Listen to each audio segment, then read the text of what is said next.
Welcome back, Ninja community and persons that might have watched my quality statement disclaimer video. If you haven't seen that already, you should probably go and check that out. In this video, I'm going to be covering a little bit on the whip chain. Okay, and some of the moves are a bit ambiguous with nunchaku. Okay, but I will cover my quality statement and disclaimer mostly out of liability, so bear with me real quick. The viewer understands my quality statement and disclaimer video. Additionally agrees that this video could be treated as is with ballistic protection, which in short means I don't have a seal on it, therefore I don't guarantee the techniques under your application of the techniques. And if you're watching this video with the intention of using any of its content in committing a crime, that is also a crime. Actually using any of my content in committing a crime is an additional crime. Okay, also this is my intellectual property that I'm allowing other people to view. Okay, so some of the moves that are ambiguous with a nunchuck. Okay, if you aren't familiar with the nunchuck, you should probably get a little bit familiar with some of those moves. Check out my other videos. I covered some lessons on the nunchuck. And this whip chain, some training tips is if you're going to start training with a whip chain or a chain as an improvised whip chain, you should probably do your training outdoors instead of indoors. And practice with a rope, because a real chain is less forgiving than a rope. Okay, some of the moves with a nunchuck, like this move. Okay, some basic figure eights. They're ambiguous with a whip chain. If you want a whip chain, or you use an improvised chain, the best length to get is 6 feet. So 2 chains 6 feet long, which would be about that tall. Okay. And of course, you want to inspect your weapon before you start training with it. I had my whip chain out here and actually wound up breaking it. Of course, I've had it for about say about 20 years. Okay, so some of the moves that are ambiguous, if you've seen my double nunchaku lessons, you have this crossover right here, and I don't suggest you start with something like this if you're not familiar with nunchaku. If you're already familiar with double nunchaku, chain is much easier. So if you're not familiar with that crossover or double nunchaku, you should probably start with 1. So beginning with 1, there's a few moves to start with. The first move, starting with 1, would just be this move here. Okay? And how to stop it. Across here. Okay? Stop it. This move. And stop it. As you see, it's ambiguous. Hold it that way. Okay. One of the first things you should learn is how to stop it, how to catch it. Like with this way, I'll shorten it just to do the demonstration. Here, throwing your elbow out and catching the chain. It's fairly easy, and then work up to getting it longer and longer. Okay. Now I really advise against starting with something like an 18-foot long log chain when you're first learning, as I did when I was about 16 or 15.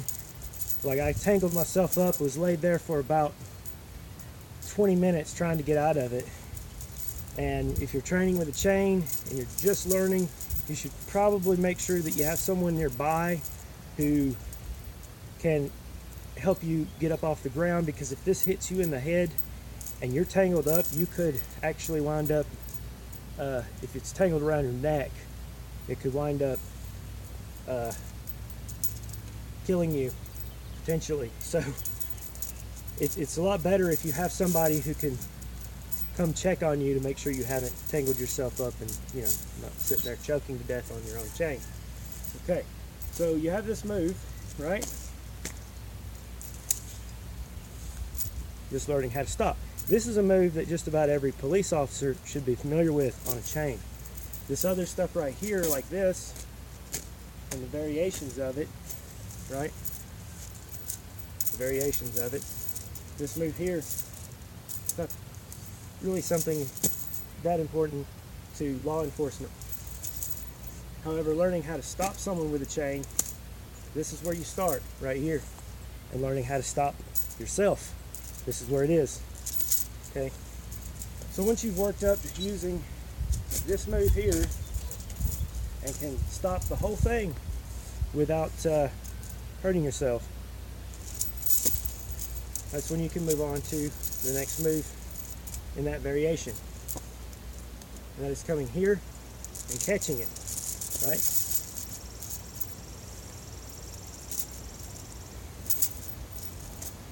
So it's coming here and catching it like this, okay?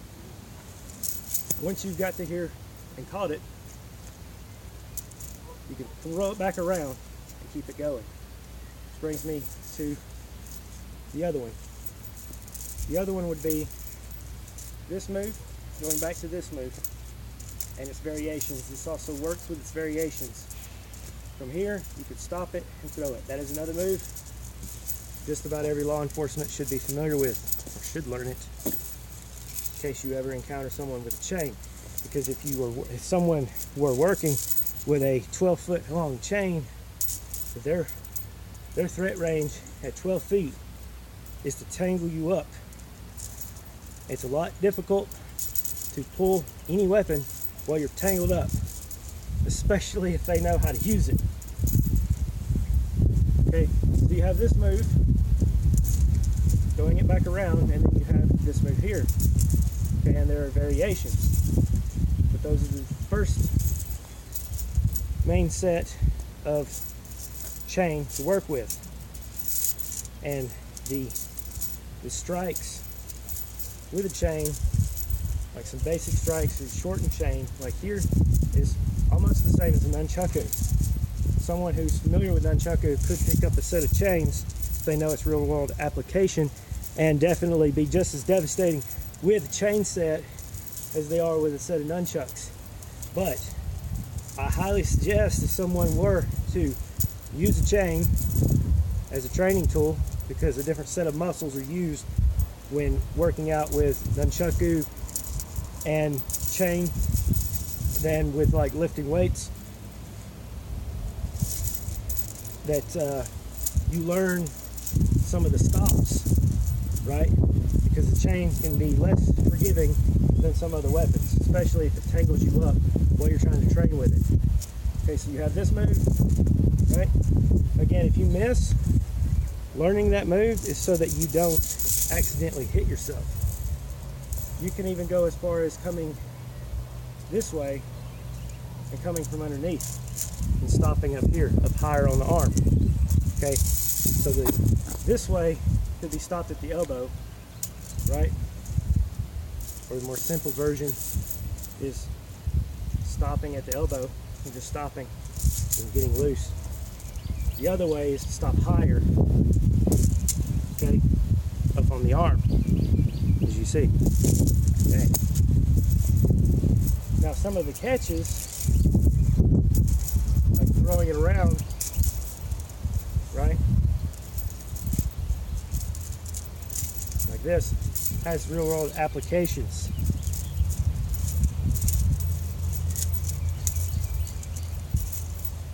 And trying to switch hands off with it folded, you wind up like this. So changing of hands with a whip chain, see, the next move to learn would be changing of hands, which would start here, where you let go of part of it, right? And then you come to the other side, and now you've swapped hands. Okay. Now the next move to learn, and this one is kind of important and it's difficult to break down into separate parts like the other moves, is just a spin, it'll wrap around you, and you spin it back around, and it'll wrap around the other way. This is another move that law enforcement should probably learn. Okay,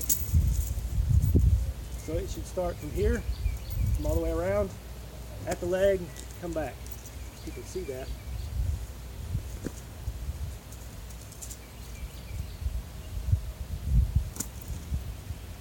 Okay, like this.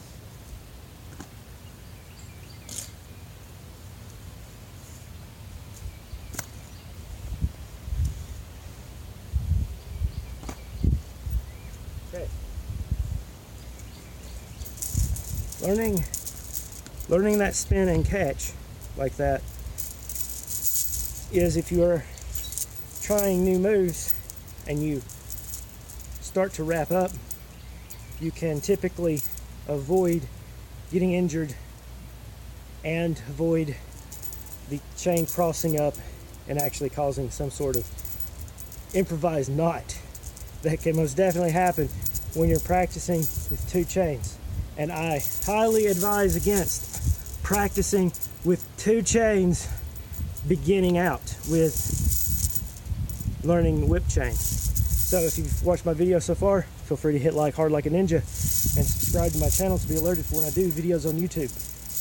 Okay, and also you can check out my other videos, and you can find me on Facebook under my artist name or my 10th Ninja name, Melel, that's M-E-L-E-O. And I have an Instagram, but I'm not telling you what my Instagram name is. You'll just have to be ninja and go figure that out yourself. I'll do a few more moves with the whip chain.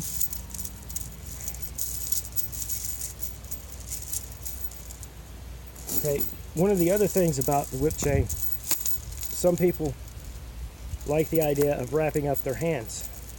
This does not really give you much of an added bonus in like fighting, like punching. If anything, it hurts you more. But if you were facing an opponent who had a knife, that is where this right here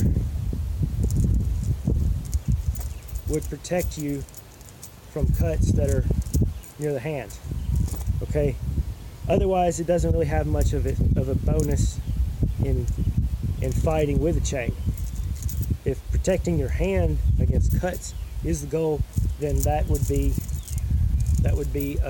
applicable. Otherwise, this right here, it just gets in the way. Maybe it'll keep you from.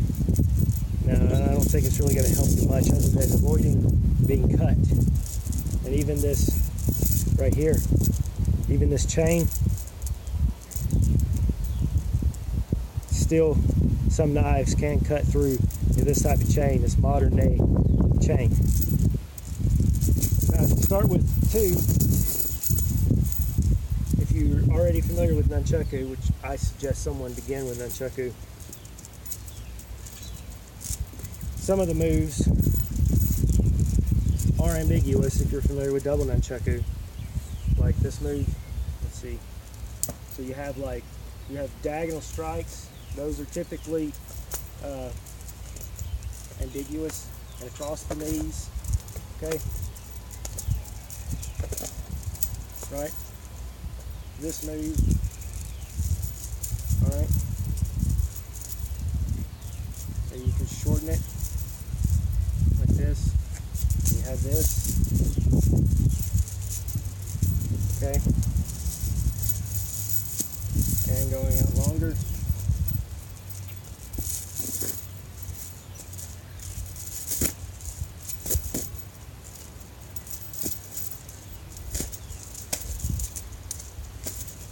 Cat, you ought to move.